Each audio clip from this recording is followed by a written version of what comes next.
My name is Robert Stevens, R-O-B-E-R-T, Stevens, S-T-E-P-H-E-N-S, And what is your birthday? 6/15/30. So you born right after the Great Depression. Yes, Where were you born? in west of Milwaukee, actually, Milwaukee. yeah, northwest of Milwaukee, Mm-hmm. out in Hubertus, Wisconsin. Yeah. Could you put up a little bit more? Sure. Yes, that's good, good, good. And tell me about your family when you were growing up, your parents and your siblings.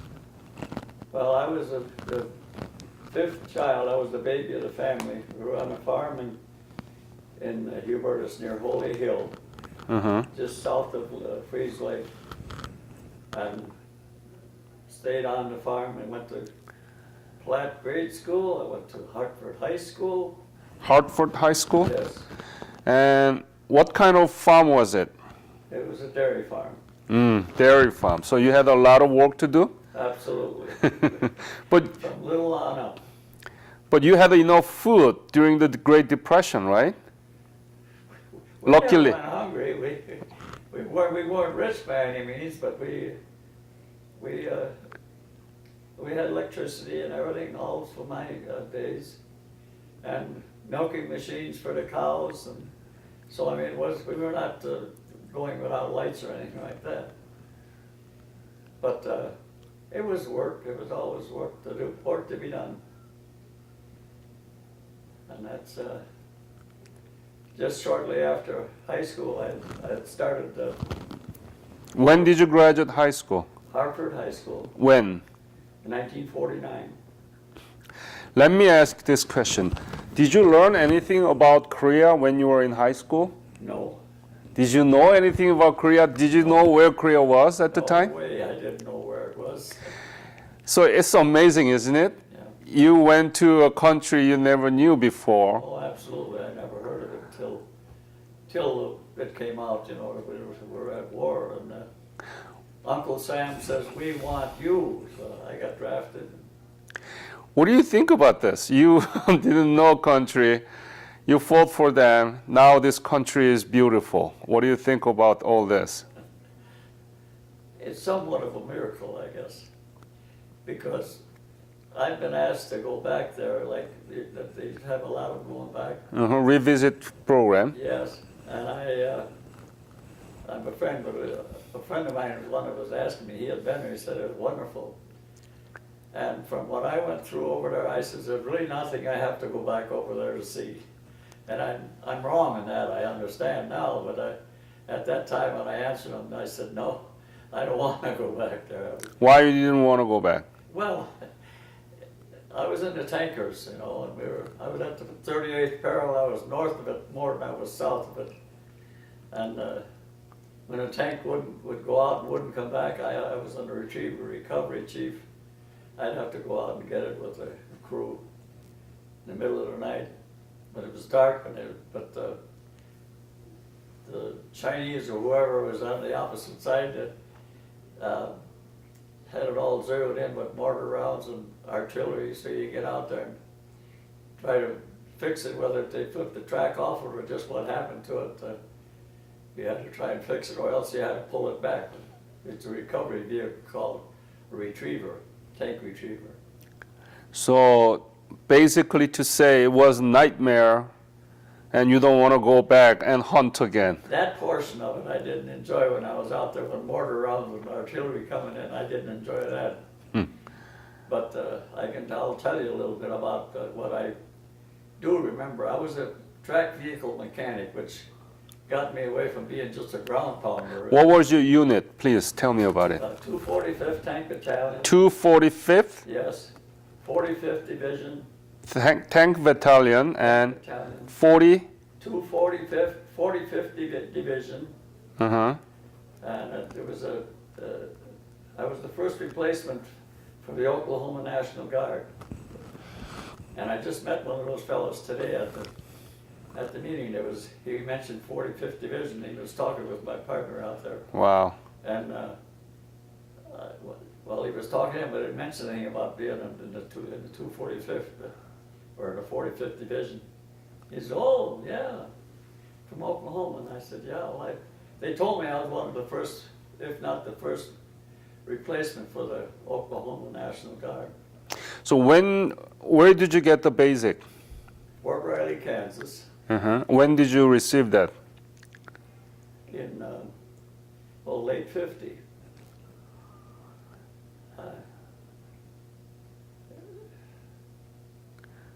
Yeah.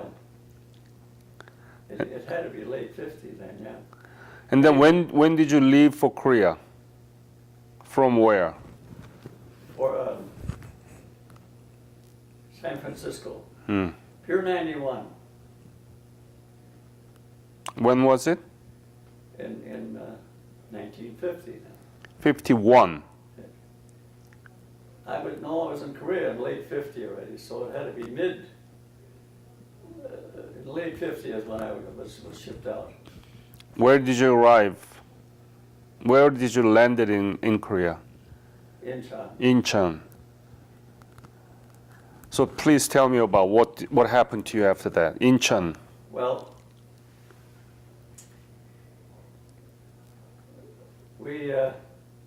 I should take that back a little bit. Yes, go ahead. What we did when we were being shipped out of Seattle. I thought I told you San Francisco. Mm-hmm. No, it was Seattle. Okay, I'm sorry. When I came back, it was in San Francisco. I see. And every day they'd come and they'd call out names from guys going this way, going that way, and you keep looking around every day, and there's only a few left guys that you really were friends with. And there was 7 of us that were pulled out then because of our aptitude tests. We were mechanically inclined. So they pulled us out then, and we went to Tokyo, Japan, track vehicle mechanics class, and learned how doing recovery work on tanks. And the tanks we had there were M46s, which had a V12 Continental engine in it, and it had a what we call a cross-drive transmission in it, with a wobble stick that could turn itself right around in its space. And we learned that for 6 weeks. We worked on those and keep them running and run them around the track and whatever. When we get to Korea, there's no M46s over there. They're all M4s from the WW2. Had a 800 horse Ford engine in it, and a 5-speed transmission and laterals, strictly the old style. And they just were the ones we had learned on, that we worked on. There weren't any out there. Mm-hmm. But that was our job to keep those running. And being in a tank battalion, that's all we did. We worked on tanks and jeeps, tried to keep our jeeps running. Mm-hmm. And went through the ranks. I got to be a sergeant, and we'd always, if they were going to have a patrol or out, actually by being in the 245th Tank Battalion, we were supporting like ROC units or Limeys from the English units, Filipino units, and of course American units also, that we were always supporting a different group. And it wasn't like you were in the same organization all the way through, but we were stationed in the same place there, but it was a different, we'd have to go to a different area to the tank support for this particular unit. And the secret of the operation was just if a tank didn't get back from when they were on patrol, we'd have to go out and get it. But as I said before, that we'd have to do it in the middle of the night. Well, this tank retriever had a 9-cylinder radial engine in it, airplane engine. The exhaust pipe was a good 4 to 5 inches around, and fire would shoot out of about 4 feet or more. And the noise, and you'd get out to where the tank was, and you thought you could sneak out there. Well, there was no sneaking out there with that thing. It made all that noise, and the fire would come out the exhaust. And of So course, become so dangerous mission, right? yes. It become easy target. Right, and as I mentioned before, the Chinese, let's call them, that's mainly what we were fighting, I guess, all the time. They'd have that thing all zeroed in with mortar, and their artillery rounds would start coming in when they could hear us out there. And our retriever's got a 5-foot round circle on top of it that's wide open. And that's where the crew members would stand up, when they'd have to stand up, and of course we had machine guns and stuff like that on top of that, but we weren't there was no cannon on it or not or anything. It was a big A-frame for if we had to try to pick the tank up to help put the tracks back on or something. It was like a little boom truck, but a big, heavy cables or 1.25-inch cables. So it was, from that standpoint, the work was interesting because you were doing something that I was used to doing on a farm. There was always something broke down or something because I was always fixing something. You need to be creative. Yeah. So that's the reason why I didn't think the aptitude test was doing me any good, but they found that out in that aptitude test. And I guess I don't have much more to say about that. It was just a matter of when I would put someone out there, I'd have to go get it. But I do want to say that we had a Russian truck and a Russian Jeep that was captured and was in our battalion. And the Russian truck was like a copy of our Studebaker trucks that we had in here in the United States. And it was maybe a 16-foot bed on it. There was just a single axle on it, single axle in the front and the back. It wasn't like our Army trucks that had 6 wheels or more. But that was just a copy of the Studebaker truck. It ran, and we just used it for whatever was in our battalion. But the Jeep was like a Model A Ford, all the engine and all the parts on it. And the frame had broken right in the seats where the driver and his partner would sit. So the center was falling down on it. And we could always drive it around in the motor pool. It was part of the motor pool. Well, one day when I was up in the Chorwan area, and I had gone up to work on a tank, whatever was wrong with it, I was able to fix it there. And they were able to drive that back, so we went back empty-handed, you might say. And as I'm driving, I wasn't driving, we had a driver and everything else. But I noticed off on the side there was a frame laying there, and I said, that looks like that would fit in that Jeep we got. So I hooked onto it with the retriever. We dragged it back to our battalion, our motor pool. And that portion, I'd have to say, was enjoyable because we stripped every part off of that Russian Jeep, put it on that new frame, which was the same frame as that. It was just luck that we found it. To make a long story short, we got a runner, and we used to run around with that all over. And right before we come home, the captain that was running the show there in the battalion, I can't even remember his name anymore, but he ended up and took the truck and the Jeep away from us. But it was that part I could say it was something we did on our spare time, and that was really enjoyable. Tell me more about tank retrieval mission. How dangerous was it? Were there any case that you were just almost lost your life? Tell me about any episode that you had. It was. How dangerous is it?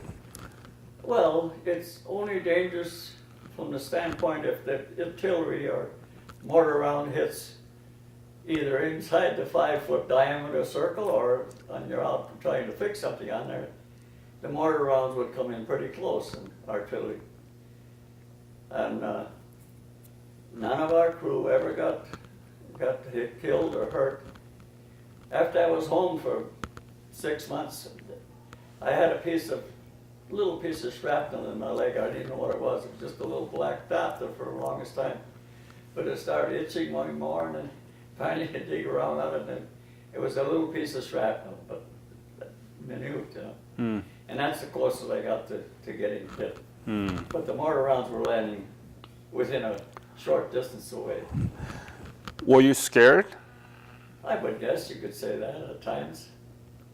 I had one of the mechanics that was with me was from Kentucky. His name was Knut, I remember his last name. And he had a rebel accent, not a rebel accent, but, well, a Kentucky accent. I just have rebel accent. Mhm. And he said, you know, they taught us how to crawl on the ground when we were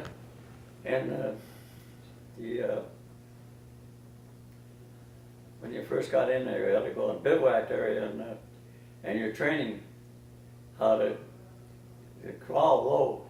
And when the mornings were coming, he said, and I was so low you didn't even see me. He was crawling in a ditch when the rounds were coming in pretty good. But like I said, we never got hit, a good hit. So luckily, I'm here to talk about it. How was life? Where did you sleep? What did you eat? Many school students will watch this. They are very curious about those other aspects of your veteran experience in the Korean War. Korea to me was like the northern part of Wisconsin as far as the weather. Rain, freezing at night, warmed up enough during the day that the tracks would get filled up with mud and stuff. We'd have to run our tracks up, our tank could be cheaper up on wood 4x4s. And at night it would get cold enough that they'd freeze. In the morning you couldn't move it. So I got out and I'd pour gas alongside of the track on either side, throw a match at it, let it burn a little while, get in and we could finally wiggle the retriever loose and we could move it. But just saying that the temperatures, it was cold. Freezing. Living in a tent. You lived in tent? Oh, absolutely. Mm. How many were sleeping there? Well, this was kind of like I don't call it a gang. They don't call it a gang tent. They put the quad. Quonset? No, quad trunk. Oh. Anyway, there was about 20 cots in there. Where were you located actually? Well, the Chorwan, Yeongdeung-po, right 38th parallel, as I mentioned before, we were north of it more than we were south of it. Mm-hmm. But we would transfer over to what they call the 10th Corps area. And I'm afraid I don't know all the towns that we've been, but naturally you couldn't go across the bridges when you went from one area to another, and you had to go through the rivers. And one particular time we were following the whole battalion. You had maybe about 20 tanks or so that we were in a motor pool had to keep them running. And we were moving from whatever, we were going to what they call the 10th Corps area to another area, and I'm not able to spit out the exact what they call it, but Yeongdeung-po and Chorwan, all those letters that I sent home that would give me all the information on all those little towns, wherever it was, like the river. I don't have those anymore because they got destroyed. So to make a long story short, we came back what we called a halfway point, where the convoy of tanks would go, and we would always bring up the end in case one would break down or something. And we had to cross a river, and it was raining, and we all go through and over, and then we got up to the halfway point, which was a fuel stop, so everybody had to refuel and whatever. And then we stayed there that night, but we had to go back the next day because one of the tanks was turned off a final drive coming up one of the side of the mountains, and we had to stay with the convoy, and they just stayed there. And then we had to go back the next morning, and then it rained all night. Well, that river that we came up through the day before, we get in, and it was just my driver and myself. The rest of the fellows I had to leave with them in case they had problems with the rest of the convoy. So we get up to, going to crawl into the tank, into the river where we came out, and the water was up quite a bit higher. It didn't look like it had much current to it, but it was more or less a flash flood. He said, I don't want to drive in there. I said, well, get out of there, and I'll drive it in there. I said, so I did, and when you go downstream, we came upstream the night before. You're going downstream, the water was backing up along the rear of the engine, and it flooded it out, and there we sit out in the middle of the river and then stalled out. So that was a excursion to get out of that. I had hip boots on and ponchos. That was your order of the day, the uniform of the day, they'd always tell you. And we were out in about the middle of the river, and I think it was the Inchon River, so I don't know exactly the name of the river anymore, but it was near Chorwan. And well, I had to get out of there. Well, we stepped out ahead of the tank, and the water was rushing past on the tracks. It was up pretty much to the top of the tracks, halfway up or more on the tracks. And it was all right, but there was a rope in there. And to this day, I don't know just why we carried that rope, but it was in there at least 100 foot long, the rope, good 3/4 inch round. And off on the side of the river, there's Koreans in a small little, I don't know, they call it it was their home, but whatever they call it, but it was a real small hut, you know. And of course they're on this bank looking at us and wanting to know, and I couldn't talk Korean and they couldn't talk American. So for whatever reason, I tied that rope around my waist, and I was going to try and walk out to get to shore. And once I got away from the front of the tank, the current was much faster than what I had anticipated. And of course, I had hip boots on and poncho, so I went spinning out there like a cork. Oh. Till I got to the end of the rope. It's a good thing I had it tied around my waist, so I wouldn't have got back. But at any rate, I pulled myself back up the rope then, and like I said before, there was Koreans out on the bank, and they could see what was going on. And it was close enough, maybe not 50 feet out, but we were maybe 35 feet offshore. And I was able to throw the rope, and I motioned to them, to tie it around a tree, and which they did. And me and my driver were able to go hand over hand to get ourselves out of the river, and got out there. And they, in the meantime, they had gotten in there probably the night after I don't know just when they got in, but we had one of my mechanics was from by the name of Chaika, was from Chicago, Illinois, and he had a transoceanic radio, which was real handy at that time when they just kept coming out. And that was stolen. I had a little briefcase with the zippers around it for my writing when it made letters, that was gone, and I had some combat boots in there, and a couple other things, and they were missing. When we got over there on the shore, I went in that little hut, and there I could see my boots were sitting there, and the radio was sitting there, and I motioned to them that I wanted the radio and whatever. I said, "Here, you can have the boots." I threw the boots back at them, and they thanked me. And like I said, we couldn't really talk other than just by motions. But anyway, that was an experience that I. Mm-hmm. What was the most difficult thing you remember during your service in Korea? If you are asked to, I think that was it. that was it. Drowned. Mm-hmm. Mm-hmm.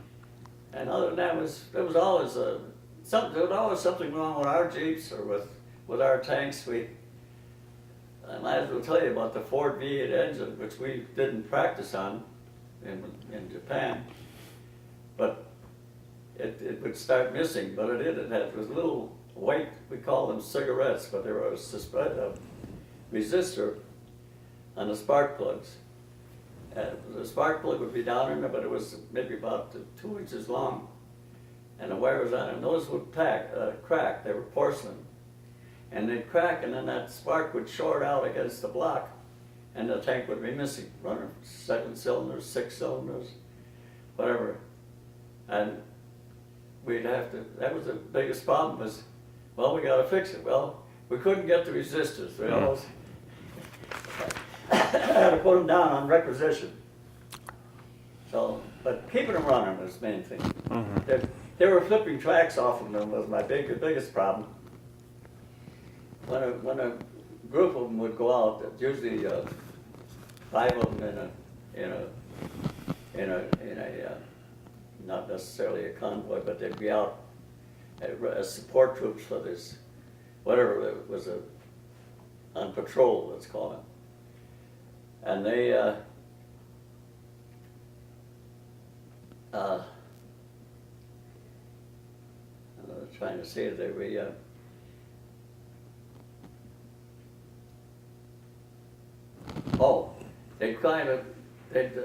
try to go up a mountain, the side of the hills. I call them mountains because they were pretty good size. And of course, what they were going to do up there, I don't know, because there wasn't that much movement they could do. Much of it straight up and straight back down. But they tried to turn around when they're on top, is what I had problems with, and that's when they flip a track off. So I'd usually have to go out there and the next day or the next night, like I'll tell you, and put the track back on and get them, or else pull them back on the bogey wheels. So getting the tanks back when they were disabled. When did you leave Korea? In the fall of 52. Mm-hmm. And Ike was over there at the time, and it was so it had to be maybe October or November. And of course he gave a little speech or whatever. We'll have you home for Christmas. Well, he got home for Christmas, but we didn't. We were still on the Marine Links. tell me about this. You didn't know where Korea was. No. When you left, Korea was completely destroyed, pretty much, right? Have you thought that Korea could come like this today, that it's the 11th largest economy in the world? It's a little bit bigger than Indiana, very small country without any natural resources, no drop of oil. Have you thought about it? That's the biggest surprise in my life. That's why I had said before, I told this friend of mine, there's nothing over there I have to go back to see, because that's all I remembered is what I saw. And it certainly wasn't anything to speak of. Isn't this wonderful? It certainly is, and I appreciate that.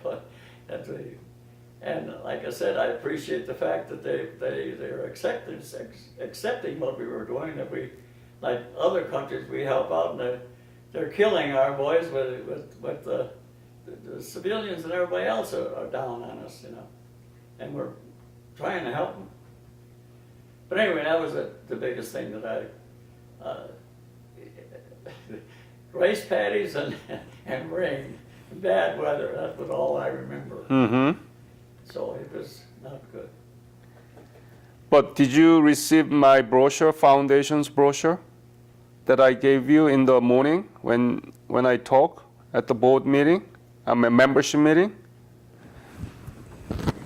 Were you don't not? think so. You were not there. Well, I'm just.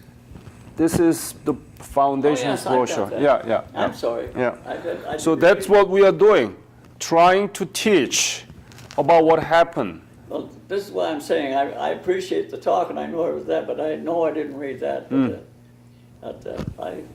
Why do you think the Korean War has been known as forgotten war? Why? well, because Did they you called it, did you forget about your service? no, I did not. No. They called it a conflict. They didn't even want to call it a war at first. It was a Korean conflict, they called it. And the way they were talking this later in the meeting this morning about taking the word war out of it. It was war. There were people getting killed all around us, both sides, you know. You cannot take the war out of there, right? No way. In my mind, Absolutely you not. No way. I didn't like that at all, you know, but I didn't.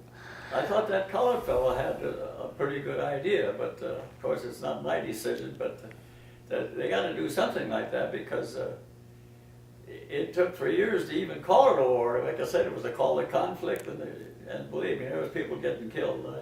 And I had a few that I was in basic training with that didn't come back. You know. What do you think we have to do to make this war more memorable and keeping your legacy? What do you think we have to do? Excuse me. Sure. I have a runny nose problem that I have too. Anyway, I don't think I've got an answer for that. Mm. I'm so disgusted with our election process that's going on now. This is the worst that I've ever seen it, and it's disgusting. Trump and Hillary. Yeah, well, Yeah. to me, it's a toss-up. Yeah, right. But I am, like to say it, but I give Hillary more credit than I do Trump because I know of situations in the Atlantic City, what is Trump Plaza and things. My wife's brother lives in New Jersey, and we go out there at least once a year. And one day we always went down to what he called it Frantic City. We'd go down and gamble at Trump Plaza and the other casinos. And how he treated the contractors that was doing work for him. Yep. He Yep. screwed them left and right, and then creates bankruptcy and pays them pennies on the dollar, and that's the part of him that I know that it's no good. Yeah. Are you proud of your service? Absolutely. What makes you proud? Well, I would say that I'm proud to be an American, and I don't think anybody can take that away from you. Mm-hmm. These people that talking today like they are. But as a Korean War veteran, why are you proud of that service? As a Korean War veteran. Well, I thought we were doing some good. And as it turns out, I don't know how much good we did, but we certainly were trying to do good. Absolutely. Yeah. Mm-hmm. But that's how things go. Like this one fellow that got up today and said, it's not over yet. It's still there was a truce was signed, and that's true. We really didn't resolve one way or the other. Did we lose or did we not lose?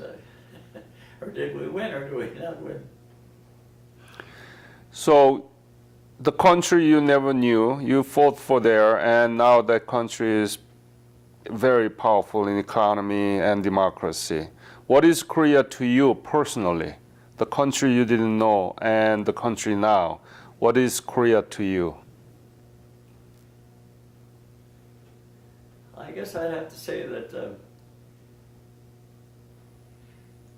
I don't know if it's the industry-wise or whatever made them be as powerful as they are? Did they do it all on their own, or did they do it from help from our big companies that went over there to get the cheap labor and things like that? I mean, that's a pretty tough question for me to answer, but it sure is surprising how they came up from when I was there. Personally, what is Korea to you? Personally, what do you think when you think about Korea?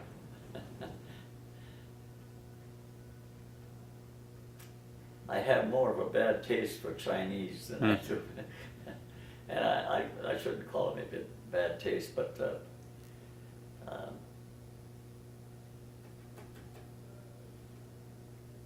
I think the point I was trying to make before, I think big business is what makes it kind of look down.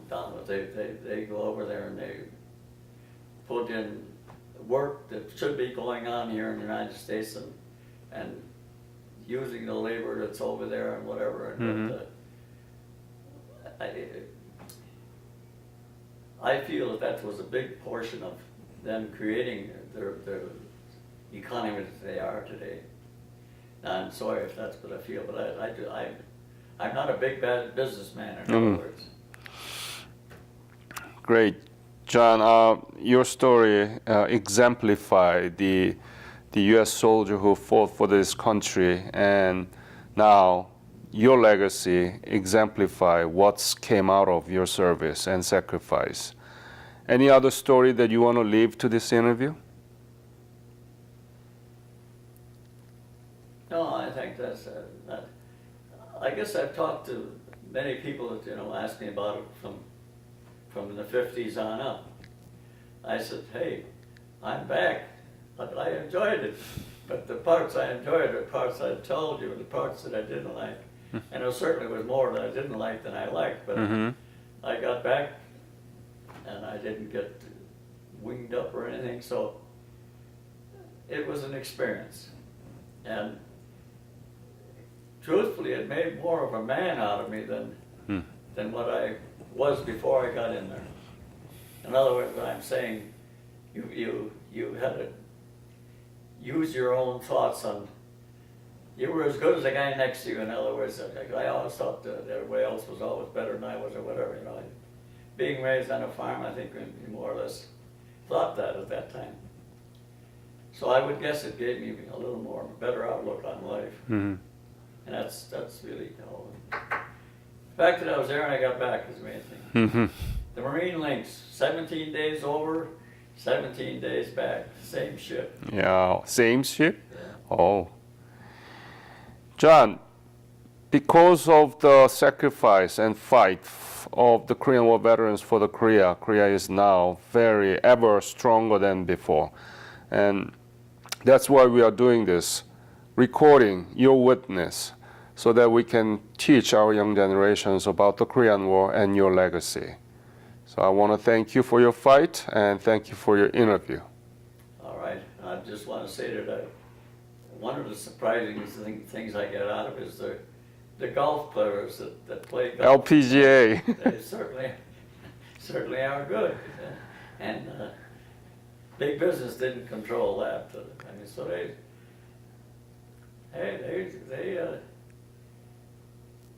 the biggest thing, you couldn't talk with them like you could. There's the ones that could speak English and everything, of course, you could talk to, but we had houseboys and barbers and everybody that we couldn't understand what they were doing, And You had a busboy?